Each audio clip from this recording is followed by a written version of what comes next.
చూస్ country delight, live better. ఇప్పుడే country delight యాప్ని download చేసుకోండి.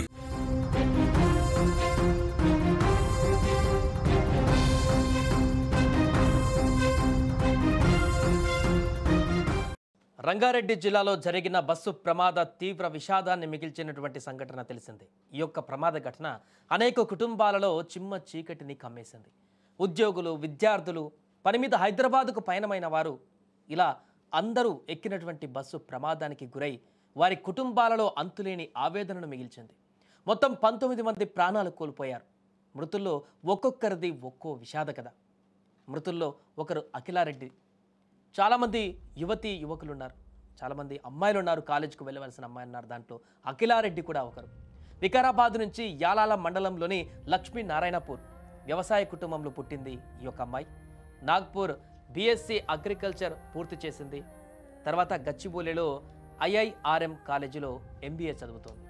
అమ్మా నాన్నలు కొత్త ఫోన్ కొన్నామని తనకి కబురు పెడితే హైదరాబాద్ నుంచి ఆ ఫోన్ తీసుకుందామని చెప్పేసి, అలాగే తల్లిదండ్రులని కలవచ్చు కదా అని చెప్పేసి అక్కడి నుంచి మేఘ మేదల ఆ సంతోషంతో పరిగెత్తుకుంటూ వచ్చింది.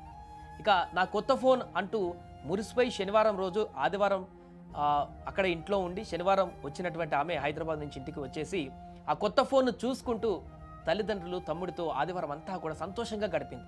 ఆ నవ్వులు, ఆ సంతోషం ఎంత త్వరగా తీరిపోతాయేమోనని కూడా వారెవరికి తెలియదు. అప్పుడు సోమవారం ఉదయం కాలేజీలోకి వెళ్ళాలి, మళ్ళీ స్పోర్ట్స్ మీట్ కూడా ఉండడంతో ఖచ్చితంగా వెళ్లాల్సిందని చెప్పేసి కాలేజీకి బయలుదేరింది. తెల్లవారుజామునే కొత్త ఫోన్ను బ్యాగులో పెట్టుకొని అమ్మా నాన్నలకు చెప్పి సంతోషంగా హైదరాబాద్ నగరానికి బయలుదేరింది. ఆ ప్రయాణమే ఆమె చివరి ప్రయాణం అవుతుందని కూడా ఎవరు ఊహించలేదు. ఉదయం 5 గంటలకు హైదరాబాద్కు వెళ్ళడానికి తాండూరులో బస్సు ఎక్కి ఆ ప్రమాదంలో కన్నుమూసింది. చేవెళ్ల ఆసుపత్రికి వచ్చినటువంటి అఖిల తల్లి హృదయ విదారకరంగా రోధించింది. అఖిల, ఎక్కడికి పోయావు బిడ్డ? ఒక్కసారి కనపడు బిడ్డ, నన్ను కూడా నీతోని తీసుకుపో అని కన్నీరు పెట్టుకోవడం అక్కడ ఉన్నటువంటి వారందరిని కూడా కలిచివేసింది. ఆమె సోదరుడు కూడా కన్నీరు మున్నీరుగా విలపించాడు అక్కడికి వచ్చి. ఇక తన సోదరి లేదనేటువంటి విషయాన్ని జీర్ణించుకోలేనటువంటి పరిస్థితుల్లోకి వచ్చాడు. ఒకసారి వారు ఏ రకంగా బాధపడ్డారో దానికి సంబంధించినటువంటి దృశ్యాలు కూడా ఉన్నాయి. వారి తల్లిదండ్రులు ఆవేదన వ్యక్తం చేసినటువంటి సందర్భం కూడా ఉంది. ఒకసారి అవి చూద్దాం. హైదరాబాద్కి వెళ్తుంది. ఏం చేస్తారు? ఐఆర్ఎం కాలేజ్లో ఎంబీఏ చేస్తుంది. ఎంబీఏ చదువుతున్నారు. ఎలా అండి? అంటే ఆవిడ ఎందుకు వచ్చారు అసలు ఇంటికి? హాలిడేస్కి వచ్చారా? ఎట్లా? మా చెల్లి దగ్గర ఫోన్ లేకుండే, కొత్త ఫోన్ ఇప్పించాం, తీసుకుపోవడానికి వచ్చింది ఇంటికి.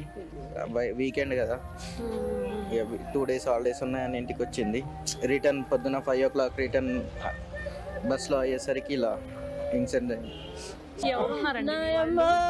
నా పాప తల్లి ఎంబీఏ చేస్తుండే అమ్మ. ఎందుకు వచ్చిందండి ఇప్పుడు? హాలిడేస్ కి వచ్చిందా? ఎట్లా? ఫోన్ కొన్నామండి కొత్తది.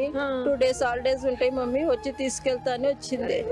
పొద్దున్నే 5th కి బయలుదేరింది ఇంట్లో నుంచి. నేనే పంపించేసాను. ఫోన్ లిఫ్ట్ చేయలేదు. ఇట్లా యాక్సిడెంట్ అయిందని తెలిసినా ఫోన్ లిఫ్ట్ చేయలేదు. సో అది ఆ తల్లిదండ్రులు ఎంతో ప్రేమతో ఆ యొక్క బిడ్డకి ఫోన్ లేదని చెప్పేసి సర్ప్రైజ్ ఇద్దామని చెప్పేసి ఒక మంచి ఫోన్ని కొని ఇంటికి పిలిపించుకొని సర్ప్రైజ్గా ఆ ఫోన్ని బహుమతిగా ఇద్దామనుకున్నటువంటి ఆ తల్లిదండ్రులు ఆ యొక్క బిడ్డని ఇంటికి పిలిచారు ఆప్యాయంగా. వీకెండ్లో ఒక పూట కూడా ఇంటికాడ ఉంటుంది, అందరితో కలిసిమెలిసి ఉంటుంది, అందరితో పాటు చాలా రోజుల తర్వాత చూసినట్టు కూడా ఉంటుంది కదా అని చెప్పేసి ఇంటికి పిలిపించుకున్నారు శనివారం. ఇక వచ్చిన తర్వాత అనుకున్నట్టుగానే తల్లిదండ్రులు సర్ప్రైజ్ ఇచ్చేశారు. ఆ ఫోన్ కొన్నటువంటి ఫోన్ని తన బిడ్డకి గిఫ్ట్గా ఇచ్చేశారు.